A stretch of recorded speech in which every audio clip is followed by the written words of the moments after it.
Dd'oceanu Lucenti. Vìvula era la tua biddizza, ducizza mia.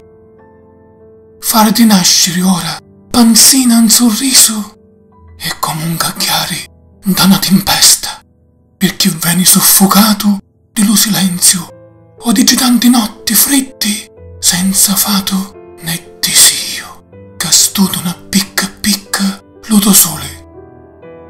Ricorditi che in tempu, a mezzo Dd'oceanu Lucenti, all'occhio to, io ci navigai di una parte all'altra con una barca nica nica.